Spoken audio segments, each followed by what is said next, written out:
I'm turning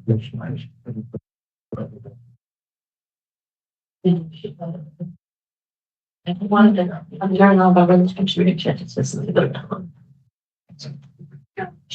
that's why you might want to. Okay, everybody, I'm gonna call the meeting to order. Thank you all for being here. We got a full house, love it. Everybody would look at the agenda. Let me know if there are any changes, additions, corrections.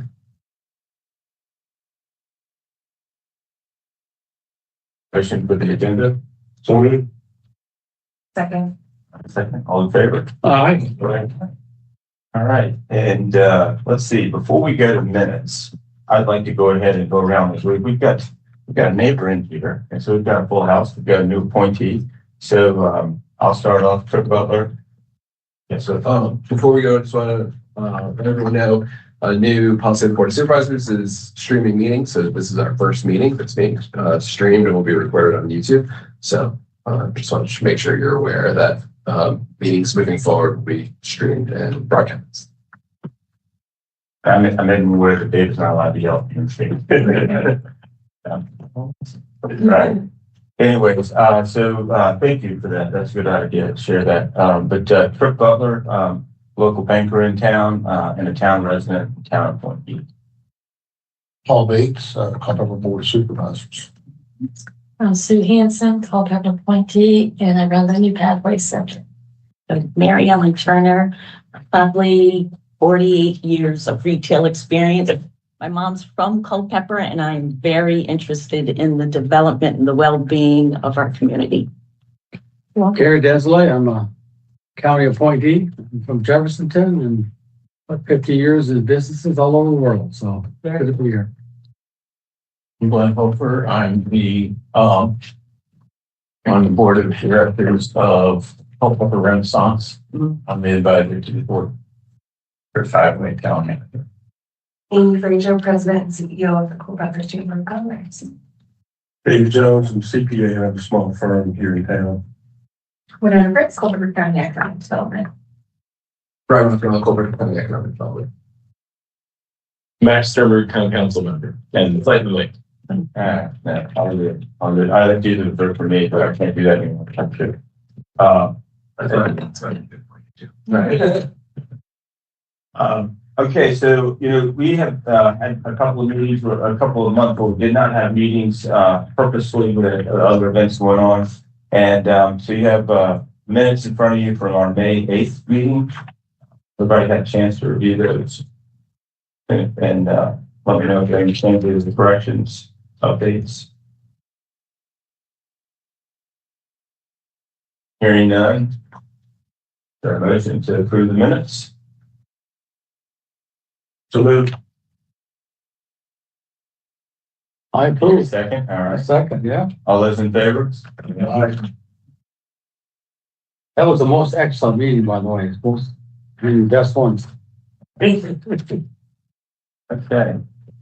All right, so we're on to the economic director's report, and I'll turn it over to Brian. Good morning, everyone, and thanks for being here. This was our agenda that we had for July that we weren't going to have a quorum for, so we kept that same agenda. But I did want to note, looking back through the minutes, seeing that we talked about some things, I want to give you some updates, and this is the presentation I gave for the supervisors. But at the end, there's some things that the office is considering that we, I can make that full screen on the office is considering that we want, if you have feedback or if you have thoughts, and I also realize it's a bit unfair, Winona and I think about this for 40 hours a week. You are getting this for the first time, and I don't want you to think that we're anticipating that you give us feedback right now. There might be some initial feedback you give, but as you go home and you're thinking and you're like, you spend a little bit more time or you see something, and you can always email us outside of the meetings to be like, hey, you mentioned this is what I was thinking about. So don't think that this is the only, once a month is the only time you can advise on some of these items. So just real quick going through, what we talked about last time, the financial foundations for growth. This is our cohort style program for businesses, deep dive on their finances. It focuses on how to utilize their finances, not how to do your finances. These businesses are doing their finances correct. But it's like, how do they utilize them? How do they know where to lean in, where they can expand, where they need to maybe adjust and figure out how to make those numbers work better for them. We had 6 participants. You see the survey results were very high, 4.8 out of 5. Quotes there covered it all. And I think what's important about this is, as we're developing programs, we're looking to fill gaps in our community. And this is a good one. At first, I thought this course might be like this twice in other programs. So they thought this would be covered in other programs they did. But what it really did was it built off of what those other programs are. So the town does Culpeper Competes. We have CIC with Cal, the Culpeper Orange Workshop. The idea is this is not replicating those. We want people to start and go through those. And then as they graduate through that, and they're already in operation, now they can go to FFG, and that gives them the idea that where they can grow. It's not really where you start. Moving on to Scale Up, this was launched out of our HR Roundtable. It's through our work in Culpeper programming. We have Thrive at Work and Emerging Leaders. Thrive at Work is a 4-week cohort style, 5 businesses and 13 participants. This is for soft skills training. So this is your entry level, your frontline workers, understanding communication style, understanding why it's in, workplace norms and why those are important and how you can succeed, how the business succeeds more with those. And then our emerging leaders, that was 2 classes a month apart that we did at Germanna Community College. 5 businesses sent 20 participants to that. I always use the example. We have people that are retiring from, being a manager at one of our businesses for 20 years. Shockingly, they're not being replaced with someone who's been a manager for 20 years. They're younger, and a lot of times they're going from buddy to boss. Like, that's a huge transition. They're not used to having those difficult conversations, those coaching moments. That's what emerging leaders is able to help do. I explained this a little bit more. One of the cool and fun activities they did on communication was they built a Lego car. One of them had the instructions and the other one was doing the work and didn't get to see the instructions and like explaining how to do that. They go through it, and then once they finished it, they went back and did it again. Now they had kind of a game plan. The cool thing about this is, developed in-house. Winona and Jason Ford from Rappahannock Goodwill to lead the class, but a tremendous amount of work that Winona and Jason put into this to really create a custom program that our HR managers in the community have said, like, these are the things we want people to work on.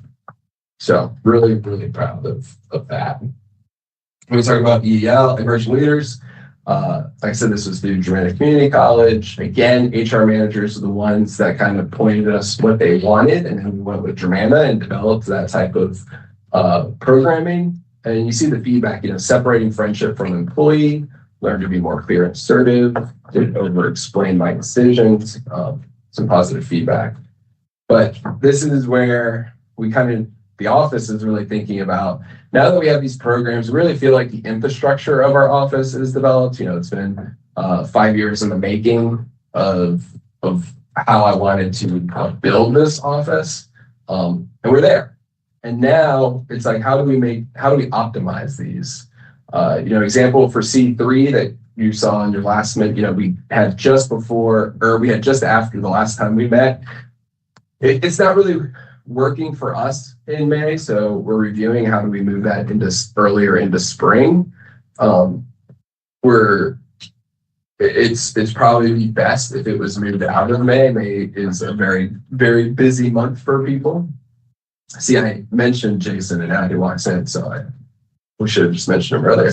Yeah, I summoned Jason. Just got done talking about you. So it was mixed bag. Now, FFG, understanding how it interacts with other community programs. Like I said, we're seeing people that are graduating from these other programs, how, what's the timing for that to make sure that we're allowing people to go through the starter program to that next FFG. Emerging leaders, is it set up for maximum impact? A month apart, like a little long. That was the original plan, but the businesses actually struggled with that second day. Even knowing it so far in advance, it really kind of threw things off, which was a difficulty for some of the participants. And then for Thrive, what's the best rhythm? How often should we be delivering that? Should that be every 6 months? Should it be every 2 months? The nice thing is that is done in-house. We have a lot of flexibility on what we can do that. And then our facts and snacks. What classes do we need to look at now that we have these other programming that really kind of fit into the puzzle piece? Also, the EDA is moving forward with a program that they're very excited about, and that's kind of, I think, even a graduate of FFG. So the next step on that, empowering businesses, like how do we make sure all of our programming is working together, is something that we're strongly considering. So those are just the things that, as we get out of event season, which farm tours coming up in a month, we get into October, November, that's really when I can start playing with these things and start optimizing for 2027. And then transitioning, some other things we're thinking about is in regards to Be a Culpepper Local Week and some digitalization of passports that we're doing. And you want to talk about that? yeah, Okay, so you want that first then, or do you want the update? either way. Okay, so we just finished up Be a Culpepper Local Week for 2026 or on Sunday. We had 57 businesses participate in that this year. I'm going to apologize. I just sent Brian the information last night as I finished up all my collection of materials. So give you all the statistics on that. So as you guys remember, Be a Culpepper Local Week is essentially just a celebration of Culpeper businesses. We launched that 5 years ago now as a way to recognize the businesses in our community, offer them some free marketing opportunities, and then really share about the impacts of shopping locally on our community. That has grown substantially. We received a couple of awards for that program through the International Economic Development Council. So we're really, really excited. That was essentially our launching point for as it is today, Be a Culpepper Local program.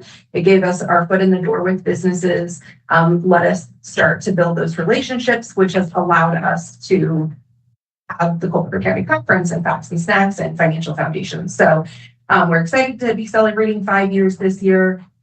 We had recorded transactions from our businesses, 3,591 transactions. These are ones that were specifically reported by the businesses participating who were utilizing the punch card that customers could earn a free t-shirt when they make 5 purchases or receive 5 services throughout the week from those participating businesses. We had 136 people earn t-shirts. We had a recorded economic impact of $231,045. So we're really excited about that. We've gotten some great feedback from businesses about new customers that were coming in their door, people who specifically were coming for Be a Culpepper Local Week, and share that with the business owners. So we've gotten some really great feedback from the business owners themselves, and we're happy to share that when we receive the rest of our post-event information. So was the 231 incremental to their normal business, or was that just total gross? That's based off of the recorded transactions, so it's probably a bit of a mix of both. But this is also based off of just the transactions that were recorded. So if somebody comes in and makes a purchase and they say, I'm just here to make a purchase, I'm not participating in the week, that's not recorded. Understood. So. I'll say a couple things real quick, if I can. One of the things, and you should know this with this group, so the idea is that we're going to hear from our agencies in a bit and take that feedback. And if there's anything we can do as county citizens and town citizens to, share some thoughts, best practices. This group is busy, and I also want to make note that, when Brian came on, he turned his attention a little bit also to our downtown district and understanding how it's important that thrive as an economic development tool, and then also work to recruit, businesses that are good for Culpeper and on more of a large scale. Whereas before, and there's nothing wrong with this, the thought process would bring in large businesses, but the idea is make sure we're cultivating the folks that are here now, and they've taken another step. And, as a banker, I'm always pointing people to the SBDC or the program that they're running, because folks, they come in with questions, they come in with needs, and, we need people out in the community to help them learn how to manage and run their business. And, particularly some of the new programs that have come up that deal with some financial management, things that, as a business owner, you've got to wear a lot of hats. And from my perspective, the financials are very important, because in today's world, they have to be pretty buttoned up for us to be able to understand them. When I started in banking, people would come in with a shoebox and we'd piece everything together, but that doesn't float these days. And then I know that I ran into Jason after his first word. Yeah, you were pretty jazzed up, pretty excited. And, the idea that our economic development office understood after working with businesses and larger businesses is that, when managers, when you have a good employee, they often escalate to management. Well, they may not have that skill set, and they're often working or managing now their peers that they worked with for years. And so how does that relationship work? So I commend you all. And and again, a lot of this is quote unquote in-house. Really using their resources in a positive manner. Appreciate that. The issue that we're always trying to solve is we're still two people. It's still 80 hours in a work week. So how do we maximize those? And some of the ways is we need to still deliver these programs, but we have to look at things like digitalization. You don't think about a paper passport being a time-consuming issue, but when you're constantly having to keep update, the work that goes into editing it to get it prepared, making sure that it's correct with the business, however they want, and then printing it, and then delivering it, and then picking them up, and then if they run out, delivering more. Like there's a lot that goes into a simple paper passport. So this year, one of the things that we did was we had the option of both. We created the digital passport. The other advantage of the digital passport is it gave us more data.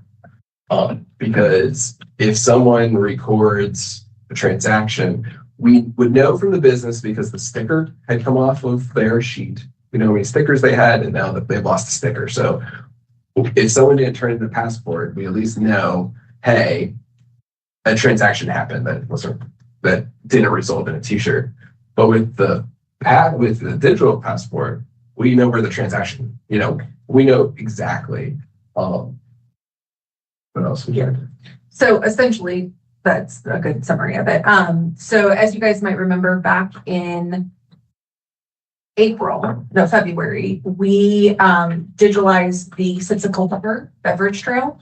And so we worked with a company called Loyal Brew, which is a local Virginia company, to move the passport into a digital version where as residents go out to the different wineries, breweries, distilleries, and they make purchases, they can claim their stamp for that beverage trail electronically rather than standing in line and waiting to get a stamp from one of the bartenders. That has been extremely successful. We've gotten a lot of great feedback from both the businesses as well as users. And so as we were looking at planning for this year's Be a Culpeper Local event, as well as the farm tour specifically, we were trying to explore how a digital passport might enhance or help with the logistics of that event. Originally, that started with the farm tour. We usually have 10 to 15 locations participating on the farm tour. That requires us to get volunteers for the morning and the afternoon for Saturday and Sunday to be able to hand out brochures, be able to stamp passports for that event.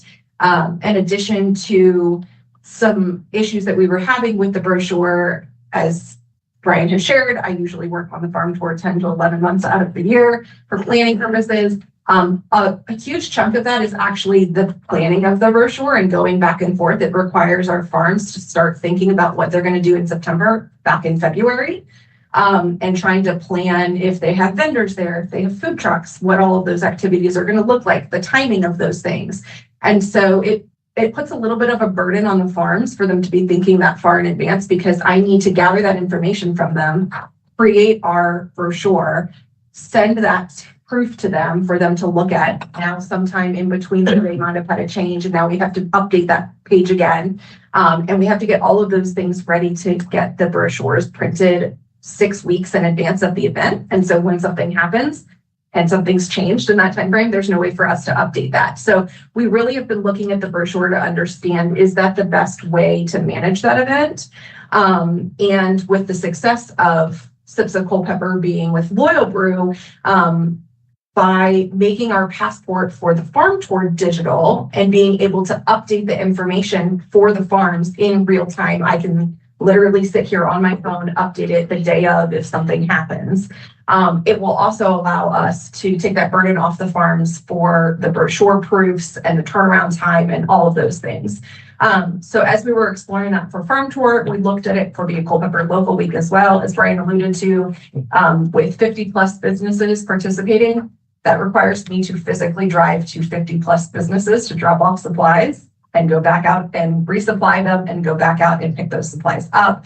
And coordinate that with the business owners who may not be the ones that are there on site at the time that those deliveries are happening, and sharing those details with their staff.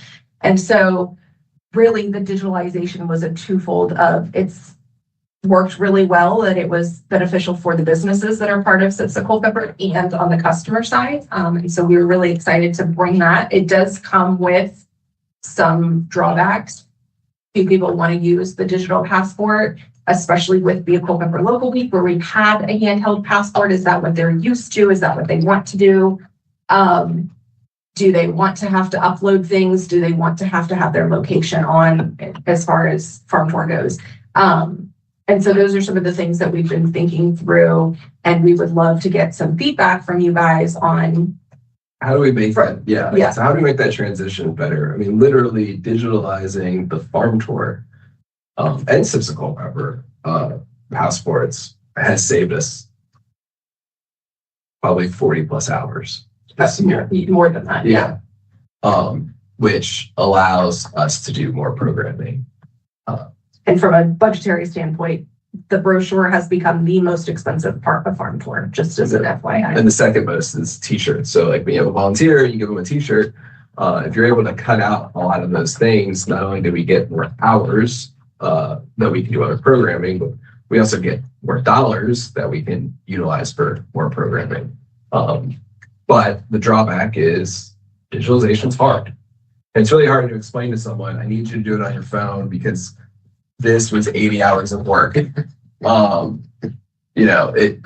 doesn't make it. If you're not in it, you don't think the printing of a simple passport and stamping it, how much time goes into it until it's March and we're hounding people to update the brochure with their information. So it's, and we're talking about something 6 months later.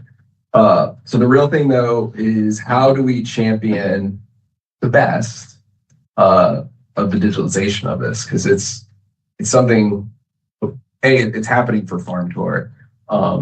We did a half measure this year for Vehicle for Local Week. In order to get farm tour, it came to get the next package to do 2 digital passports. We got 3. Yeah. So like Backable Week was just one that we got to add in. As a trial. There was some pushback, but for farm tour, we're too far down the line is not. We haven't gotten any pushback for farm tour. Yeah, so, well, Well, that's all right. yeah. So, Yeah, I have feedback. So I ended up using the lawyer, we're doing it online. And we talked ahead of time, ahead of the Culpa for Local Week, and we talked about it in the office. So a few things that I really appreciate is that it's not an app. You don't have to download an app. So it feels like everything nowadays you have to download an app for. And I have like 100 million photos on my phone and I prioritize those. So I don't want every company's app. So I appreciate that it's just a website that you can sign in, and I found it to be very easy to use. I thought it was great. I think that being able to, for you guys, if I were to get a physical passport and go to 4 places and not 5, I wouldn't have earned a shirt, and so I never would have turned it in, and so you wouldn't have that data. But then also taking a picture of your receipt gives you actual numbers of, and then you can look at too, hey, we had all retail sales, or not nearly as much of the service industry was used, and how can we promote that this is how you use Vehicle Pepper Local Week for service, or this is, you know, you can kind of adjust your marketing based on where people are getting their stamps. And yeah, and how many people lose their passports when it's a physical card? I feel like you're more likely to use it. But I think that having some sort of QR code or signage at each location, like at the checkout, would be really useful, because we did the ribbon cutting for Bloomingdale during Vehicle Pepper Local Week, and we were of course telling people, hey, this is your first stamp. If you haven't started yet, start right now. And I ended up sending everybody, I was sending everyone the link to sign into Loyalboro and to create an account, because they didn't know that was an option, right? They only understood the postcard. So I think the education piece and maybe just making it easy for people, having some sort of signage at each location to where they can scan it and log right in. There were table tents at each location, which worked out really well as well for restaurants. So we had Sharp's Barbecue, Pepperberries, Sweet Brew restaurants that were participating in the event, and they were able to have table tents at each individual table for customers. And I will also share, and one of the discussions, I didn't share it earlier, that Amy and I had when we were kind of talking through this previously, was also the amount of information that you can have with the digital passport. You know, with the individual paper punch card, you have just the punch card. We've included a list of participating businesses on the back of it, but that's based off of whoever signed up at the time that we have to go to the printers. The nice thing with the digital passport was that it displayed every single special or promotion that a business offered. Almost every single business that participated in Vehicle Pepper Local Week had either a percentage off or free gift with purchase or something fun for their customers who were participating in the week. And so we were able to share all of that information as, you know, residents are going around looking at businesses, who's participating, where do I want to go? They were able to see all that additional information that normally you wouldn't have access to unless you're going onto the website. And then it also had a map feature. So if you're not familiar with some of the businesses, we have a couple people who shared that they're new residents to the area and they were excited about going out and exploring. And so having that map feature, there were some other additional benefits of the digital passport other than just the workload part of it as well. So some things to think about. Like I said, to start the meeting, not expecting you to always sit in this for 5 minutes and solve all the problems. You know, do think about it. Come back next meeting, or email us, call us, whatever that might be. I think the world is headed that way. It's probably a transitional period, but a transition quicker. Yeah. You know. All right. Well, thank you all. Does anybody have anything to add? I think yes, sir. Well, I was just going to say, to build off the comment that you made earlier, that the focus has been, you know, to kind of focus on businesses in town and the smaller business. But Brian, can you give us any reports on some of the larger employers in the county that there's been some movement? Like, for example, don't want to divulge anything that's not public knowledge, but Continental or Yeah, we're still working through well, you know, Bingham and Taylor closing.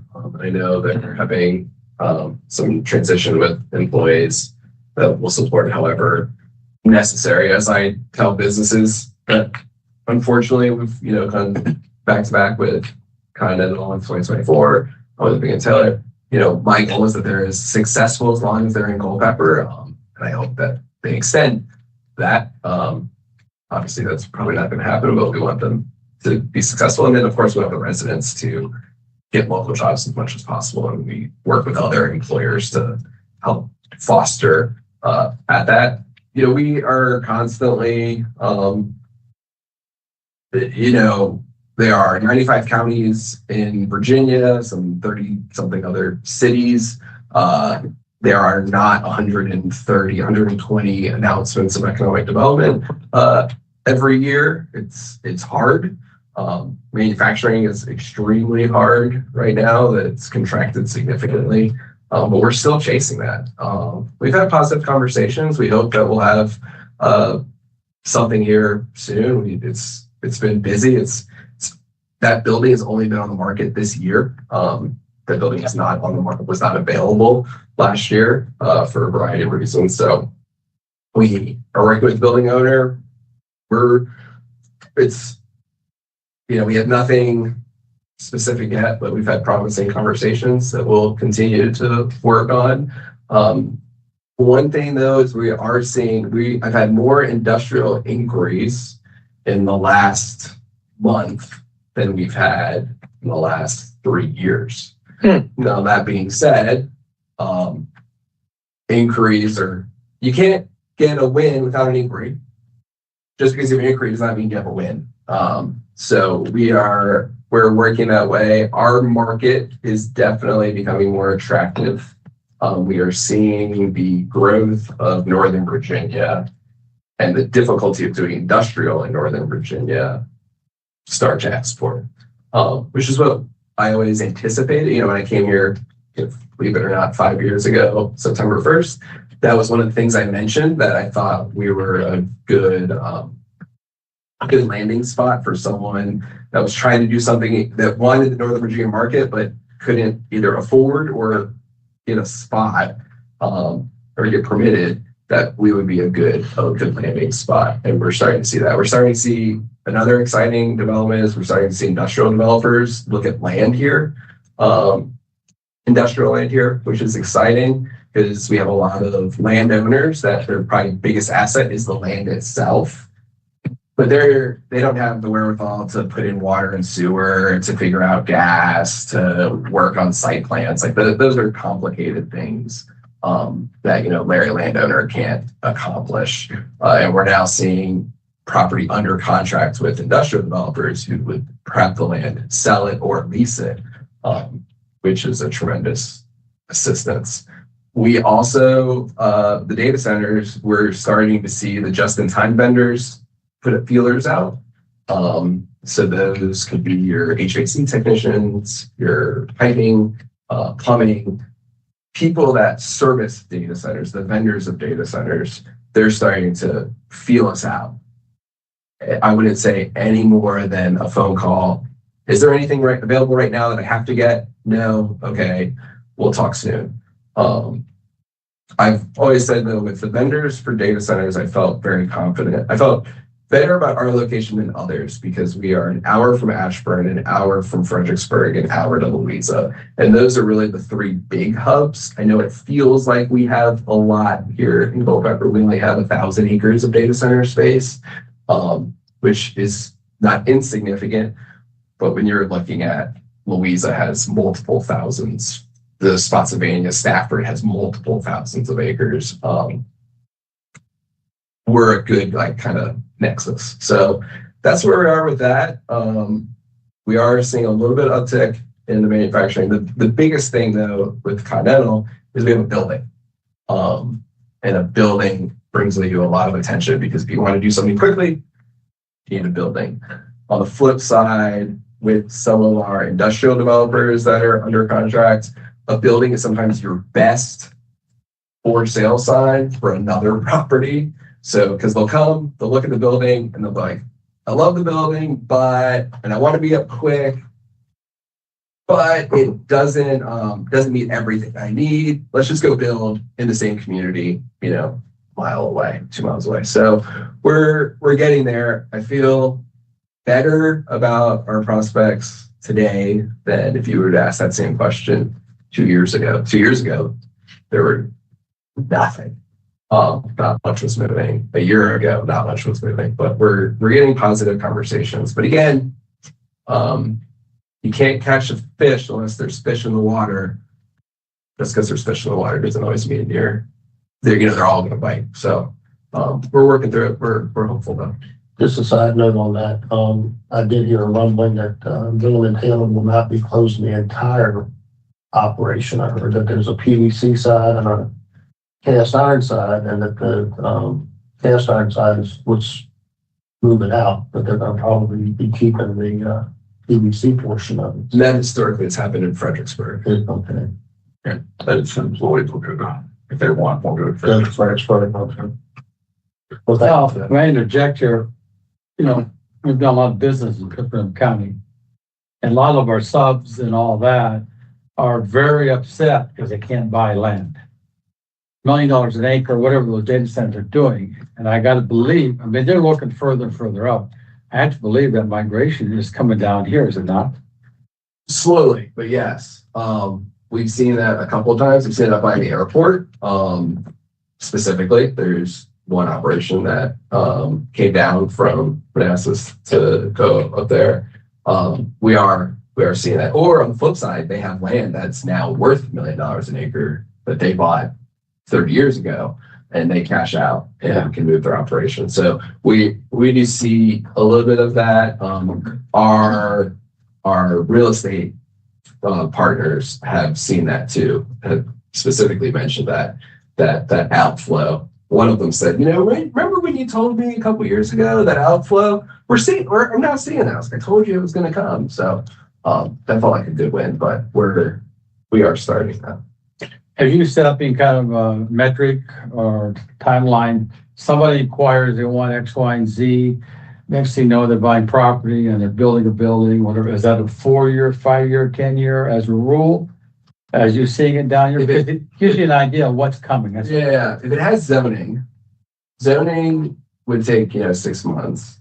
Pretty good.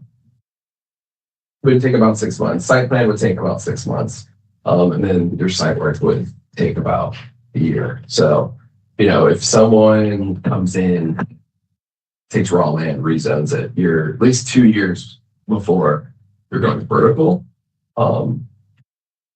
But then do you have a solution for water and sewer? Do you have a solution? I've said this before, we are developing areas now of Culpeper that 30 years ago, 40 years ago, it wasn't thought of. It just wasn't on our radar. So there are on the fringes outside, in the county, we're limited some of our infrastructure. That's the route back. Okay. Has Bill and Taylor announced a closing date for when they'll be ceasing operation end of the year? End of the year, I've heard them say end of the year. Yeah, from their original answer, I believe they said November, but there could be. Okay. And any thoughts on what will happen to that facility? Downtown, the foundry? Yeah, that a 6-year-old foundry obviously has its challenges, but I think that's going to be a town. To this point that I'm aware of. I think Paige's been talking to some individuals that's been fielding some ideas, I guess is the best way to put it. That's nice. I'm already thinking. But Yeah.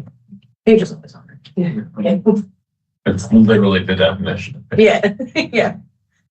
Brian, when it comes to all the uptake of inquiries, is it just specific types of businesses or is it just a broad spectrum? It's broad and it's mostly coming out of Northern Virginia, I would say, on average.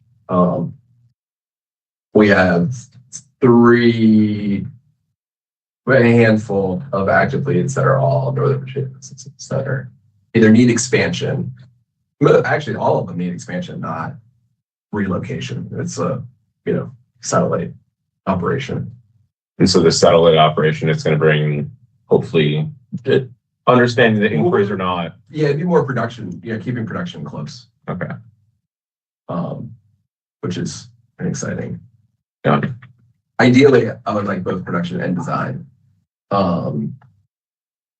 So that we could, if we could get also not only blue collar jobs, but white collar jobs at the same time, that would be ideal because that's the deficit.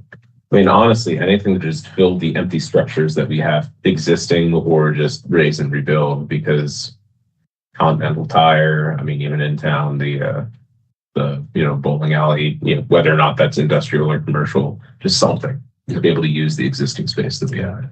In retail, we're getting also more, we're hitting a critical, we were kind of in the no man's land where we're too big for some things, too small for most things. So we are getting to that. As we get to the 60,000, that seems to be a helpful marker when I've had those retail conversations. I go to the retail conference in December. The first year the first year I went, which was, I've gone 2 years. First year I went, I had one meeting the whole time. And just stopping by and trying to, the second year I had 10 meetings and a couple people had requested the meeting. So that's a positive feedback. And that conference is nothing but meetings. Like that's what people are doing. So when you stop by a booth and you're trying to get into a meeting, it's challenging, but the groundwork takes 3 years to get onto their radar. So I'm hopeful this December will be a little fruitful for this. Perfect.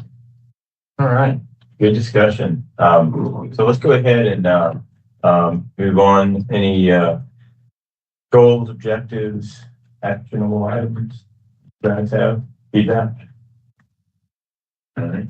And let's move on then to agency reports, and we'll go to our left and start with Paul. All right, well, I guess the big news is the board hired a new county administrator as of Tuesday. His name is Thomas Hutka, who was previously with Greene County Public Works. He'll be taking over the position September 1st. As you know, there's been a lot of changes in the county administration. We're still looking for the right person for a couple different spots within the county, procurement, finance. But it's a pretty active search to fill those roles. When it comes to, I guess I'm going to say the exciting news is I think that considering the construction that's going on at Culpeper Middle School, we had a successful first day of school. School open, no glitches. There's been a few issues pop up with CMS. Naturally, when you're doing a renovation the size that's going on there and having classes at the same time, you're going to have a few hiccups. But I will say that everything went pretty smooth first day of school and no problems. Mount Run Elementary coming out of the ground, that's moving along. We are still working with our fiber link, which is the broadband throughout the county. That's moving along really well. Getting monthly updates about how that's going, and getting ready to the Stevensburg district is the first ones that's going to be made live on that. But that's exciting that we're finally coming to the point where we're going to have internet throughout the county. We have formed a committee at this last month's board meeting to help further delve into the jail. Do we build a jail or do we join a regional authority? So we've got 2 board members that have been assigned to that committee, and hopefully first of the year we can come back with some pretty solid information on what the best way to go on that is. But a lot of stuff going on. It's never a dull moment, but anyhow, that's about it for the county. I just want to pop in and say I have a 7th grader at the middle school, and the new wing is stunning. It's beautiful. The new cafeteria, it's awesome. So the old side is there's no ceilings, it's right. Real quick, I had gone on a tour of the middle school, I guess about 10 days before school was gonna open. And Dr. Bratz and, Dr. O'Brien, when they were running us through and looking at everything, and I'm thinking, do you guys have a contingency plan? Because I don't really see there's any way that you're gonna have this cafeteria and that kitchen completed in 10 days. And Dr. Brad said, if you came back here tomorrow at the same time, he said, it would be sudden, you'd just be amazed on how much work they get done in a 24-hour period. But they did it. They got it. They pulled it off. But yeah, it's a beautiful addition. Yeah. Yeah.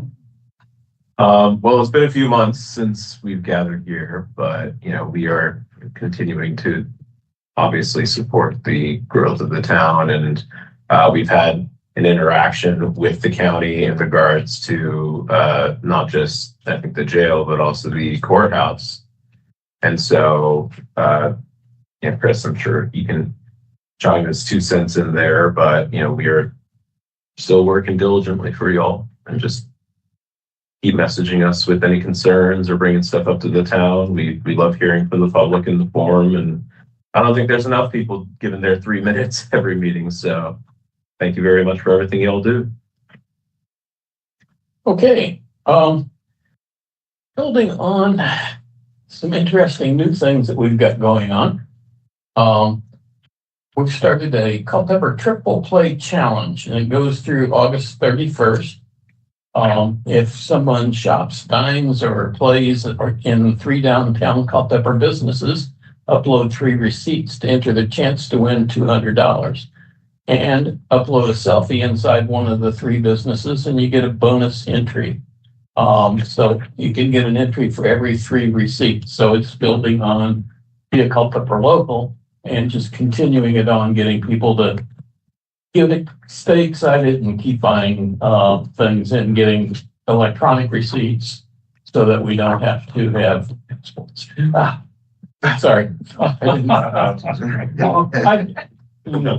You bring up a really pertinent point in the fact that it's so intensive labor to have passports as opposed to having it electronic. So we're trying things out. And of course, we certainly are sharing as much as we can. Also, we've got the Virginia Small Area Planning Project going. Next week, we're going to try to schedule a time to meet with the town to make sure that we're all on the same wavelength and make sure that we're pursuing the right kinds of things. We had a survey done by a consultant to look at how we can combine parts of downtown that aren't nearly as served as Davis Street. So that's East Street, it's the Heritage Park, it's where Zanderas is. And speaking of Zanderas, I'll get to that in a minute. We also have a mystery shopper program that has just concluded, where we have volunteers go out into businesses that want us to evaluate them to help with some of the small business planning things that you have.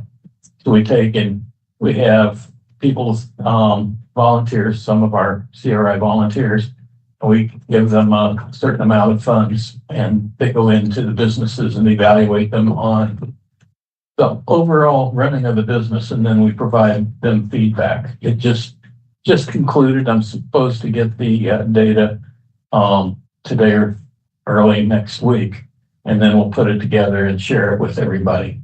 That we, the chamber and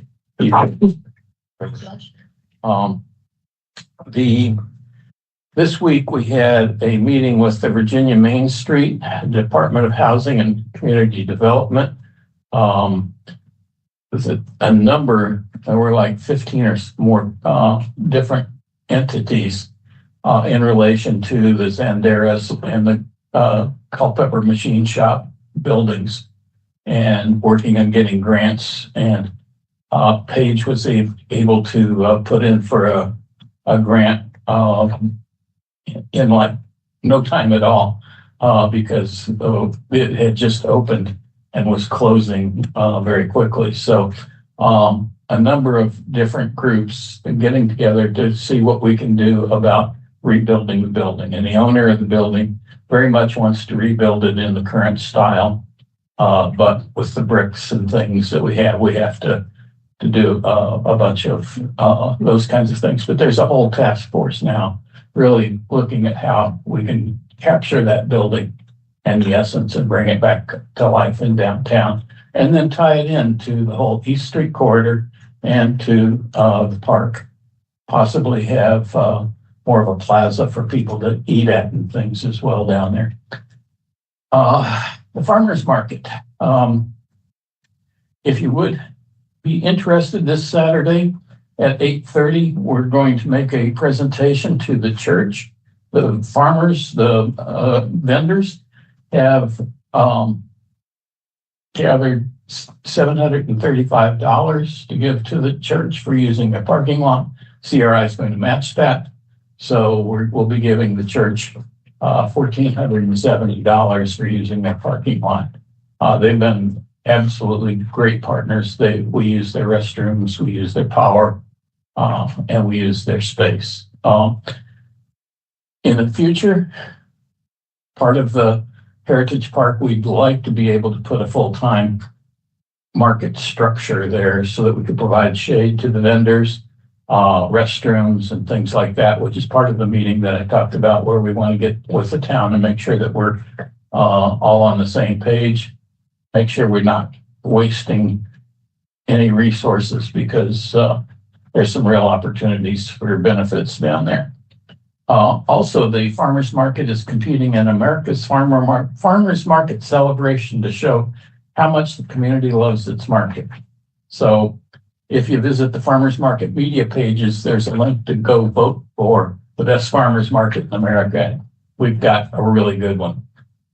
Summer concert series, August 20th, the original Moonlighters will be there on there. The merchants, this year we're doing merchants setting up in the Third Thursday concerts as well, because in the past, the merchants have said during Third Thursday, we never get a lot of work or a lot of traffic because everybody's down at the concert. So for each concert, we've had a number of vendors who've had a booth there in the concert. We have a special this fall coming. We're going to have a fall family movie, drive-in movie for free. And the town's voting, or the people who are attending, anybody who goes to our website can vote on which movie to see. The choices are If, The Wild Robot, The Mitchells versus The Machines, and Home. It's free to the community, but you will need to register for a ticket, because we're going to have parking spaces so you can use it as a drive-up. We'll have walk-up spaces so that you can have individual seats, and it'll be an open-air movie in the fall. Also coming up is Hop and Hogs beer, bourbon, and barbecue competition in October. The passes are now available. We have a VIP bourbon pass this year. It's only available in the pre-sale. And we attended the BIE Day and the Culpeper County Back to School Bash.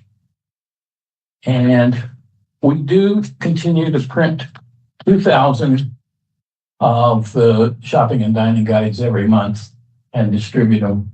And so, yes, we sympathize with having to keep things updated. I don't know if you checked out our website, but we've done a lot more electronically now. All the businesses have their own link. It takes it to it, and they have their own page where they're basically responsible for updating it, so that we're not having to update it. All we update is the link from the main page. That's about all we got going right now. Chris? All right, so just to close the loop on the May minutes, the amphitheater is now complete. And this page called it Structures. Unless she doesn't like. Can't say walls, they're structures. She says walls, but they're Structures. Our structures are they complete? They were in progress. They're doing the final coating that they need to do on them to fully seal them, but they are fully up and good to go. Good to go. As far as the courthouse that Max mentioned, council did meet on that. Their recommendation to the board was they would like to see it in town. And they'd be happy to work with the council on keeping it at its existing location or another location or assisting the county with that huge process. You know, it's a lot going on with that. On the data center front, CEDAC has signed with an end user for the 2 data center sites in town for a 15-year contract. So you can see the activity going on associated with that. Associated with that, the town issued 2 construction contracts for roughly $30 million to build the reuse project. We'll take the wastewater effluent, reuse that water for cooling for the data centers. That minimizes the actual potable water they use. Potable water will only be used for drinking water and cooking and those type of things that are associated with the facility. In addition to that project, we're already working on a preliminary engineering report with CEDAC to expand that system to provide reuse water to one of 2 projects that they have, or 2 sites that they have in the county. One just to the north of the wastewater treatment plant. So we'll be doing the construction of that project as well as the town project. And then the one that's on the residue of the Terramark site. At this point, they've decided not to use reuse water to that project. And just to clarify, we're doing the construction and construction administration, all of that. The data center CEDAC is paying 105% of the cost. So they're paying an extra 5% for administrative costs for the town. So the town citizens aren't paying anything. CEDAC's picking up all those bills for that, and the residual type projects we have associated with that, like rate studies and things of that nature. We roll all of that stuff in, and they pay it back at that higher rate. Other than that, probably the biggest news is the town is debt free on the general fund side. We defeased those loans. We had a 2016 loan that had a higher. We had 2 loans, 2016 and a 2020 debt issuance. One was higher interest. The other one was lower interest than what we're receiving on interest that we're making. So we did have to move some money around between enterprise funds and general funds. So we still have that 2020 debt out there, but it doesn't make sense to pay that off at this time because we're making more money than what we're paying in interest. But the 2016 debt is paid off. That was a 9-year project that we put in place to do that in the town. So I'm happy to see that is officially paid off at this point in time. And the other big news, Light and Power Director Mike Stover, he retired at the 1st of June, and the number 2 person, Chris Hagan, took over in his place. So smooth transition there. Over the next few years, we're going to see some transition of our management team, several of our management team level.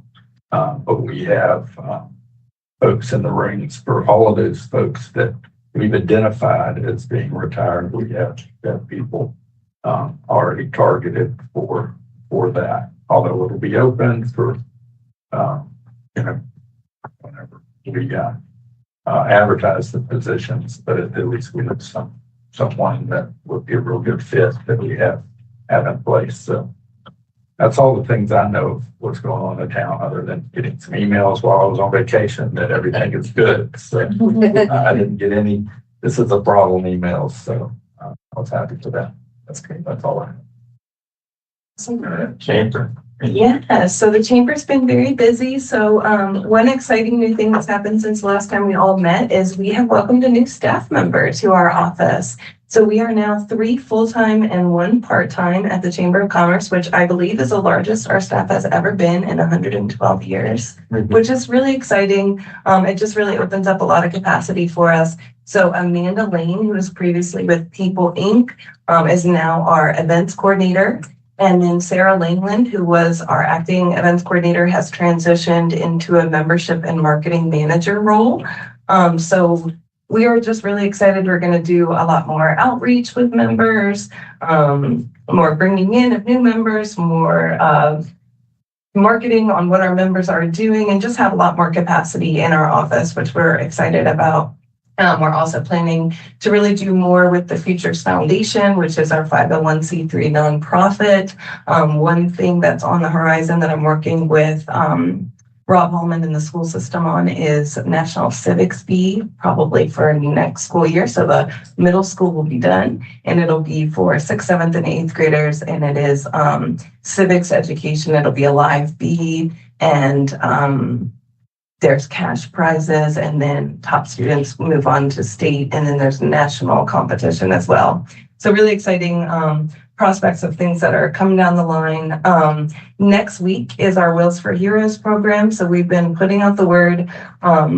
Each year we do first responder appreciation. In the past, we've done a appreciation and valor awards each year. This year we took a break from that, so we're moving that to an every other year. And this year we decided to do Wheels for Heroes, which is a partnership with the Virginia Bar Association. And we have volunteer attorneys, volunteer notaries, and witnesses all day on next Thursday and Friday, which is the 20th and the 21st, from 8 a.m. to 5 p.m. We will be providing free wills, power of attorneys, and advanced medical directives for all first responders that serve Culpeper County. So that's our law enforcement partners and volunteer firefighters. We have expanded it to, because we have some open spots, we've expanded it to the north with Fauquier and the south with Orange County as well, because we know that a lot of our volunteer firefighters are paid staff in other communities as well. So if you know of any first responders that aren't signed up, it's easy peasy. They sign up for a time slot.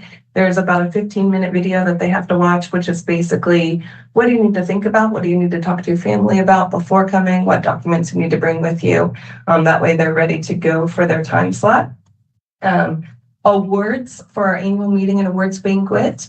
This year it is on November 5th. Awards are open. They've been open, I think, since January. But if you know of a deserving small business, large business, new business, nonprofit, young professional, or LB Henready Memorial Outstanding Citizen, and then our new award, which is the Business and Education Partnership Award. So awards close on September 15th.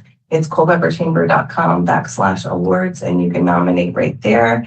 All of our nominees are promoted. So the hardest part of doing awards is that everyone is very deserving, and we only have one award to give. So we make sure to kind of put out the information on all of the awards, put out their nominations so the community can look at all of the great things that are being done in all of these organizations. Then our Young Professionals Charity Crab Feast is at the end of this month. It's on Saturday, August 28th. It will be all-you-can-eat crab and low-country boil. Captain Corbin's will be out there steaming crabs. Kurt Davis will be our musician, and it's at Mountain Run Winery. We have water and sodas available, but then you can purchase beer and wine and mead and cider and whatever else David has to drink. This year's charity is Operation First Response. So 100% of our proceeds goes to Operation First Response and the great work that they do. I think that's all I have. Thank you. Awesome. All right. I'll try to be quick. So since we last met, we've had a decent amount of media exposure. We had ABC7 visited downtown Culpeper. We did a cool 5-minute segment, which is pretty awesome. They are already expressing interest in coming back in the fall. So we're excited about that. We did an in-studio interview as well with CBS 19 out of Charlottesville. and hosted another Fox 5 DC Zip trip. Very excited about that one. Got to showcase all of our partners, what Culpeper has to offer. So for anyone that came down that day, very, very grateful for that. We have a handful of content creators coming this fall as well for what we like to call our fam tours, so familiarization tours. So we're excited to be able to promote the content that comes from those. Gather, which is an idea that stemmed from Stephen Found and has grown into this. It's a secret supper sort of style. We have gathered grant funding to support marketing efforts. But the first one's going to be happening on August 29th at Historic Salubria. This dinner is coming together to bring storytelling, Virginia food, wine, agriculture, history. We have like a 5th generation food historian coming for this. I'm very excited, but it is sold out. So we're really also excited to say that. The dinner will welcome lifestyle influencers as well with a combined 1 million followers. So there's going to be a lot of Culpeper love that time of the year. The Culpeper Arts Festival, we're beginning momentum for the Culpeper Arts Festival, which will be in May of 2027. This fall, starting in September, we're going to be hosting a 4-part Make a Mural workshop series with our local muralists, Leighton Scarborough, Kat Tynes, and Crystal Burnham. I always want to say C Widow because that's her artist name, but Crystal. We actually have already sold 12 of the 18 available slots just within 48 hours of it being launched. We're anticipating it being sold out really, really soon. But it's going to be the beginning of the painting of the art structures down in Heritage Park. And that'll be happening on Tuesday nights, starting in September 21st, I believe. So we'll be over that 4-part series. And at the end, come November, there'll be beautifully painted art structures down at Heritage Park. Culpeper Competes, if you're not familiar with what Culpeper Competes is, it's a 10-week series. It's a business essentials training that we bring in partnership with the Central Virginia Small Business Development Center. The application's closed for that in the beginning of this month. We actually have 24 participating businesses with 30 total attendees from those businesses. The pitch competition will be on November 18th. It's open to anyone that wants to come. So if you want to save the date, it will be here at the Economic Development Center. You'll hear from a handful of qualified businesses that are going to pitch to win a total up to $30,000 in business investment grants. Our tourism master plan, it continues to move forward through destination asset inventory and stakeholder engagement. The project is transitioning from discovery towards strategic priorities and recommendations that will help us grow Culpeper, not just in tourism, but also in economic development. The final plan is anticipated to be this fall, which then will be presented to town council later at the end of this year. In terms of grant funding, we did receive a 6th round of VA 250 funding, another $10,000 to go towards Culpeper VA 250, which will be put towards more marketing efforts to promote what events remain to the end of the year. Our Culpeper VA 250 committee would like me to remind everyone that it goes until the end of the year.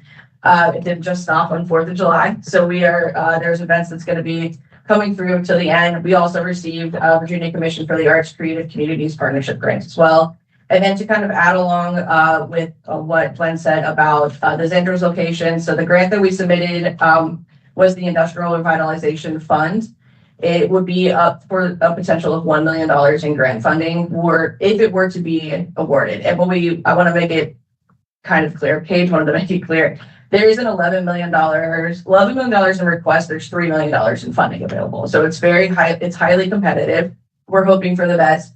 And with that meeting that Glenn talked about, really what the setting was is to build a broad revitalization of the entire block, not just Zandros. And so we're seeing what kind of opportunities lie in different agencies that we can not just help Zandros rebuild how they want to rebuild, but also the machine shop in that whole corner that did sustain some structural instability from the fire. So that is what we got for right now. And thank you. If I could just add to, as part of the study that we did, the SMART plan, if you haven't taken a look at it, take a read at it, because it does address some of the changes that could happen along that stretch of buildings there that were former agricultural buildings and things. So it's well documented in that study. So if you have a chance and you haven't seen it, go to our website and click on the study. There's a link right there. And if I could just add to that as well, the council did vote to go ahead and tell Paige, go ahead and try this. And I believe it's a grant to loan. It is. Mm-hmm. Yeah. It's a grant alone. And Miguel's awesome, right? I mean, he literally has the best outlook that anyone could possibly have, given a fire. And he's like, how often do you get to do a project twice? So it's a very good outlook on that one. So positive vibes all around. So We're hopeful it gets rebuilt. yeah, me too. It took him a long time in the first place. It did. So we're very hopeful. I've been thinking about talking to them. Brian, can I ask you a quick question about being Culpeper local? Sure. So fortunately, my sister-in-law and her husband just moved to Culpeper at the beginning of this month. And that was one of the first things they saw was be a Culpeper local. But when they pulled up the site, they were like, this is going to be great. We can, pull into the community and just plug right in. Well, she messaged me that it was more geared toward businesses, which it is. But if we wanted to inject consumers into the participating businesses, especially with things like the RCI, like submit your receipts and you can get, funding, is there a way that we can orient the web page to more? A little bit of the webpage is oriented that way. We're talking about back a week, vehicle for a week. And then we also obviously use Backle as our small business development in general. One change that we've added this year that people will start seeing is we've added a consumer facing newsletter, which we thought was very important. So that way it's not just popping up on Facebook or word of mouth, but that we're having that direct outreach that we can utilize throughout the year. So at first, Backle was true consumer, not enough business, and then we've injected a lot of business. So we're working on kind of leveling that better. Cool. Can I interject to say, send your sister to the chamber directory? Sweet. A lot going on. So we've gone over just a bit, but I think it's exciting to have a full house. We had a quorum and a forum.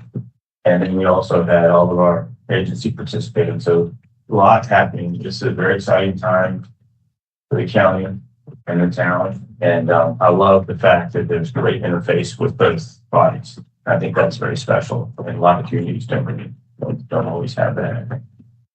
All right, without anything else, we're going to go ahead and adjourn. And so hope everybody has a great weekend and see you next month. You might have her check out our website. Yeah.